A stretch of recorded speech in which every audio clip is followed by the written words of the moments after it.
বিশ্বের ইতিহাসে প্রথমবারের মতো ট্রিলিয়নার বিশ্বখ্যাত প্রযুক্তি উদ্যোক্তা এলন মাস্ক সম্প্রতি স্পেস এক্সের রেকর্ড আইপিওর পর তার সম্পদের পরিমাণ $1.1 ট্রিলিয়ন বেশি হয়েছে বলে জানিয়েছে আন্তর্জাতিক সংবাদ মাধ্যম। মাত্র কয়েক কোটি ডলারের উদ্যোক্তা আজ বনে গেলেন বিশ্বের প্রথম ট্রিলিয়নিয়ার। বিশ্বের ইতিহাসে প্রথমবারের মতো ট্রিলিয়নিয়ার হবার খ্যাতি অর্জন করলেন বিশ্বখ্যাত প্রযুক্তি উদ্যোক্তা ইলন মাস্ক।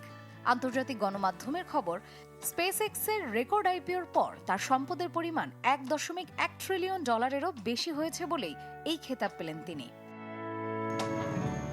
মাস্কের স্বপ্নের প্রকল্প স্পেস এক্স থেকেই আসে সম্পদের বড় অংশ। শুধু তালিকাভুক্তিই নয়, স্পেস এক্স শেয়ার বাজারে এসেছে সর্বকালের সবচেয়ে বড় আইপিওর মাধ্যমে। প্রতিটি $135 মূল্যে 555.6 মিলিয়ন শেয়ার ছেড়ে স্পেস এক্স সংগ্রহ করেছে $75 বিলিয়ন। স্পেস এক্সে মাস্কের অংশীদারির বাজার মূল্য প্রায় $866 বিলিয়ন বা $86,600 কোটি। রয়টার্সের হিসেব অনুযায়ী টেসলা ও অন্যান্য সম্পদ মিলিয়ে শুক্রবার শেয়ার লেনদেনের পর তার মোট সম্পদের পরিমাণ $1.1 ট্রিলিয়ন বা $1,10,000 কোটি ছাড়িয়ে গেছে। ইলন মাস্কের এই যাত্রা শুরু হয়েছিল সফটওয়্যার কোম্পানি জিপ2 দিয়ে। নগদ নিয়ে এলো হার না মানা হার অফার। সর্বনিম্ন $10,000 রেমিটেন্স নগদে পাঠালে থাকছে স্বর্ণের হার জেতার সুযোগ।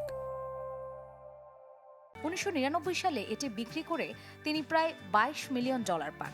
এরপর X.com নামে একটি অনলাইন পেমেন্ট কোম্পানি গড়ে তোলেন, যা পরে পেপ্যালে রূপান্তরিত হয়। 2002 সালে এটি তিনি প্রায় $180 মিলিয়ন বিক্রি করে দেন। মাস্কের সম্পদের বিস্ফোরণ ঘটে বৈদ্যুতিক গাড়ি নির্মাতা টেসলা এবং মহাকাশ প্রযুক্তি প্রতিষ্ঠান স্পেস এক্সের মাধ্যমে। বর্তমানে তার সম্পদের বড় অংশই এসব প্রতিষ্ঠানের শেয়ার ও মালিকানার মূল্য থেকে এসেছে। এছাড়াও নিউরালিংক, দ্য বোরিং কোম্পানি সহ আরও কিছু প্রযুক্তি প্রতিষ্ঠান আছে মাস্কের। মার্জিয়া শ্রেয়া, চ্যানেল 24।